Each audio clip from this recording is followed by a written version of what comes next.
Yo, tapping in down Black Dojo, man. Listen. What it do, Matteo? Yo, forgive the do-rag, man. I'm just trying to get my braids straight. I just put this on. It's gonna come out at some point. No, I'm looking like Frederick Douglass or a wandering Yo, prophet. he looked like he about to drop the hardest diss track ever. Cause everybody that grow their hair out nowadays is just dissing people. So I don't know. Let's just see. And we got an album coming out. So we got a couple projects. We got a couple projects that we're working on. But this one is just for the project, the actual project, one of the projects that we're working on actually. So we're doing a mini doc. So I asked my brother here to pick a few locations that mean something to him, because what we want to do, the project is going to be titled Park City, and as some of you may know, it's one of the names attributed to Bridgeport. Brother here is from Bridgeport native, born and raised, you know what I'm saying, and got a lot of perspectives that I wanted to tap into for this project, connecting it to the city and, giving it a life of its own, just giving it that layer. So right now what we're about to do is drive to a couple locations, take a few shots, and do like a mini series of highlighting, some very important aspects of the city that only a native would know. And before we get moving and go to these locations, he sent me a list, and just want to go over it a little bit, because I'm born and raised in Haiti. Just moved to the United States when I was I think 18. I've been living here about 10 years now, so it's a lot of the background that I want to get for this project is going to come from Mr. Matteo over here, one of the greatest rappers alive. Just know that it was said on this day. It was said, and it's about to be proven. Proving it to the world, boy. Proving it to the world, man. But yeah, bro. Thelma's. Let's start with Thelma's. Tell me a little bit about Thelma's. So check it out. Thelma's. Anything soul food, think black soul food, it's Thelma's. She's been established in downtown Bridgeport for years. And that used to be the staple, when I used to indulge in the pork and, all the good food back in the day. We used to go over there. My boy don't eat pork no more. No. But yeah, she used to, real southern food, she do the pork chops, she do the barbecue ribs, fried chicken, collard greens, mac and cheese, candy yams, string beans. They got soul food egg rolls now and stuff like that. So and she been around for a while. I'm pretty sure they got the deviled eggs too, and they do soul food too. The dessert, you already know, you gotta have the strawberry cake, and I'm pretty sure she does the banana bread pudding, or is it the what do you call it, with the wafers and the, I should know this, with the wafers and the banana wafer. It's like a they'll probably tell us. Somebody probably it's like you used to whip it up with bananas and then vanilla wafers and whipped cream and all that. Yeah, those are real like black southern dishes right there.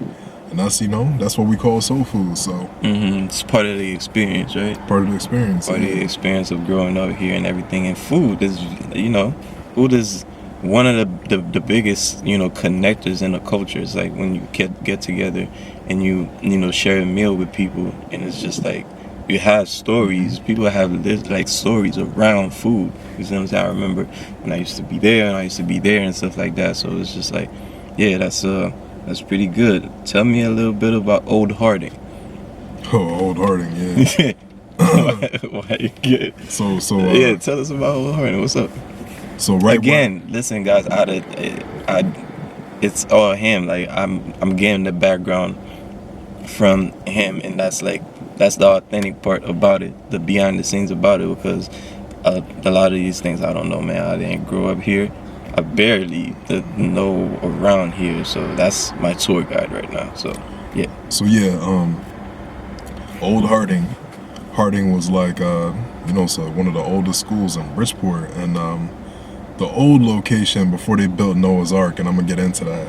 The old location is right next to Bridgeport Hospital, and the school was huge. They had a swimming pool. They had like 2 sub levels in the school for the basketball courts, and they had the weight room was downstairs too, because I used to coach football there on the way back then. But yeah, there was a time where I had to choose between high schools. I had to choose between either Bullard Havens or Harding because that was in my district. And yeah, I could walk. I was in walking distance of both schools off of Boston Ave. I used to live right off of Palisade. But yeah, Harding was like right there. They had the track. Me and my little sis used to go work out over there. And yeah, Harding is Harding. You think of Bridgeport, it's Harding. So that's dope. That's dope. All right, let's move on. Let's pick a few. Let's pick a few other ones. Go ahead. Let me. It's all you, man. It's all you. Go ahead. Talk. Let me. Because people be telling me that I talk too much. I gotta give respect to all you. To Central High School too. Gotta give respect to Bassick, Harding, and Bullard Haven. So it's those 4 high schools, and I think it's either Fairchild Wheeler. I think that was a high school too. Yeah, Fairchild Wheeler, and I think Kobe. I think is a high school too. Yeah. We could move on. All right. It's all you. Just go ahead. People be telling me that I talk too much. So now it's all you. It's all you have to talk. Bridgeport Museum. So the Bridgeport Museum is it's been around for a while. I feel like a lot of people don't even know it's a museum because but the structure of the building kind of gives it away a little bit. It looks like a real European kind of like. This is downtown? Byzantine kind of like. That's how you know I know my history. Byzantine Empire kind of building. But yeah, it sticks out like a sore thumb downtown. The structure of the building, once you see it, you'll know what I'm talking about. And yeah, we had a museum and it's been there for years. And it's actually right in downtown Bridgeport, like in central downtown Bridgeport, so you can't miss it. Had a lot of cool, artifacts and history about Bridgeport. And looking up Bridgeport from like the 1800s, man, it looked like a totally different place. I'm talking about horses, carriages, dirt roads. And those pictures are in the museum, right? Yeah, okay. You can see them in the museum. Some of them you could find online too. I mean, yeah, it's like evolution of the city and everything. It's just like. And part of the history too is P.T. Barnum. He was like the world's famous circus or whatever. He the guy who created it. He there was a movie called The Greatest Showman with Hugh Jackman. Nah, really? That's based on Bridgeport. No. Yes, it is. Yes, it is. And The Greatest Showman is nah. Yeah. P.T. Okay, yeah. So you got it on there too. P.T. Barnum Carnival. So P.T. Barnum, there's a lot of stuff named after P.T. Barnum. So like Barnum used to run, the circus and all that, and it was right in Bridgeport. I'll show you where the circus used to be. And yeah, he also has apartment buildings named after him. And yeah, it was like a whole, it's like the whole project's called P.T. Barnum. Yeah, that's crazy. I love doing this shit. It's like, yeah, this reaction was real. I did not know that. I'm being educated right now. All right, what do we got next? Seaside Park. Seaside Park is like, I know a lot of people from Bridgeport be like, oh, Seaside is dirty or whatever, but nah, that's one of the most beautiful beaches I think I've ever seen. That's where we did Midnight Blues, right? Yeah, okay. Over there, yeah, over there. Yeah, that Seaside Park is when you hear about Bridgeport, one of the oldest like landmarks in Bridgeport is Seaside. And Seaside is huge. The whole Yeah, it was nice. It was nice when we went there. yeah, and I know when we used to run, it was like 5 miles or something like that. When you run the whole beach, but yeah, there's tons of monuments there. They got a cannon facing towards the water on like one of the, I think on the north end of the beach, one of the farthest starting points, one of the farthest ends. And wasn't there a lighthouse too? yeah, there's a lighthouse too. Yeah. Lighthouse all the way at the end. I don't suggest going over there, especially now, because you get tagged up with mosquitoes. There's just a bunch of them over there. But there's like a long rock path to get there. Yeah, I remember that. So that was pretty cool. But one thing I will say is the city has dedicated a lot of time to giving the people something nice. Because the beaches used to be filthy. It used to be a bunch of glass bottles, bunch of trash and stuff from people like doing barbecues and stuff, or just just littering. But I feel like the city really dedicated time to like giving people something nice, especially over the summer. Who from Bridgeport didn't have a cookout at Seaside? I used to get out of school like, yo, Ma, what's up?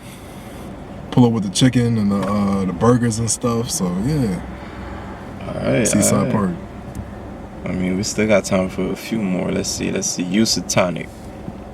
So Housatonic, yeah. When you think about one of the most central community colleges around, I'd say it definitely have to be like, Norwalk Community College, Housatonic, and Gateway. Those are like the top 3, I feel like, because they're the closest to New York, and it's like at the tip of Connecticut. So there's the most traffic here because we're in between Massachusetts and New York. New York, yes sir. And yeah, Housatonic has been around for a minute, and a couple years back they dedicated a lot of money to Housatonic. And Housatonic looks like it looks like a prime time campus. Like that's probably one of the nicest campuses around. Yeah. And Housatonic, I'll say, was like one of the first landmarks to like kind of like reinvent itself, because there was like a whole initiative to like revamp Bridgeport. And I feel like when they donated all that money to Bridgeport, to Housatonic, to like just make it more modernized and all the state-of-the-art equipment they got, all the classrooms and everything. Mm-hmm. I feel like Bridgeport really did like put its best foot forward, trying to bring that about. Yeah, so. I've been in there for a conference. You didn't make that one. It was one of those business conferences, and then I went in there and it was just like, yo, it's sure it looks looking like Harvard a little bit. Yeah. I was trying to like look for like one of those big schools to compare it to. It was just like, obviously we want this is like one of those, we want this to stand out. We're doing this basically to give Bridgeport its props. You see what I'm saying? And I have a native over here, and he's obviously he's the one who's giving you the background and everything. I'm just the engineer. I just provide the soundscape for my brothers to tell the stories and everything. But he wanted to give a backing to the actual story. You see what I'm saying? Giving you the behind the scenes, because it's like, I don't think this happens anymore to just layer projects, give it a deep meaning. I really don't think it happens anymore. It's just like, it's a hustle. Everybody's just trying to do TikTok shit, and that's not what we're about. Down Black Dojo is not about that. You know what I'm saying? Down Black Dojo is about unique sound, thought-provoking lyrics, and captivating rhythms. So yeah. Yeah, we're trying to give love back to the thriving cities. You know what I'm saying? Bridgeport has had a bad rep for a long time, and I think the initiative should have been from whoever started the revitalization of the culture here. It should have been, instead of everybody resorts to like gentrification, because that's the easy thing, drive out all the populace or whatever, and invite some new people who are going to be bringing revenue to the city. But like, what we're trying to do is revitalize the culture that's here, the people that are here that have been here and understand it. Mm-hmm. Some people I feel like who have came don't really understand, because like Bridgeport's one of the biggest cities in Connecticut, and it's like you can see the most. You can see the suburbs here when you get closer to like Fairfield and Trumbull. Or not the suburb, boondocks. Yeah, you can see the boondocks more closer to Fairfield and Trumbull. Then you got the suburbs. Then you got you got the what we would call the hood. You know what I'm saying, a little bit. You don't have to be But that's what correct about it, bro. I You're know, from I know. here. I'm the Yeah, one who can't say this shit. Yeah, You could. yeah, but it's like even then, even if it's the hood or it's the projects, those are people that like understand the city and have been giving revenue to the city for years. So my whole thing is like, let's take care of the people that have been here. Let's highlight that, because there's some beautiful landmarks, and like a lot of people also don't know that because I know we didn't talk about parks yet. Mm-hmm. But like I met with like the park association, and like the time 54 seconds, but go sure. ahead. We could just So cut it yeah, out. I met with the park association before about throwing events at parks and stuff, and the amount of time and dedication they have to making sure like these like landmarks in Bridgeport preserved. Shout out to them. These are people that work full-time jobs that like take time to meet on the council and make sure that like people aren't trashing the parks, people aren't like vandalizing, creating an unsafe space for people. So it's like, yeah, they've always been there. Now, did I get denied a couple times? Yeah, I got denied a couple times, but It happens, man. they show me love though. It They show me happens. love at the end of the day. Park City. Park City, shout Yeah, out. Park City. We got the most parks in Connecticut. Okay, I've man. been talking a lot. No, you're good. I was trying to get.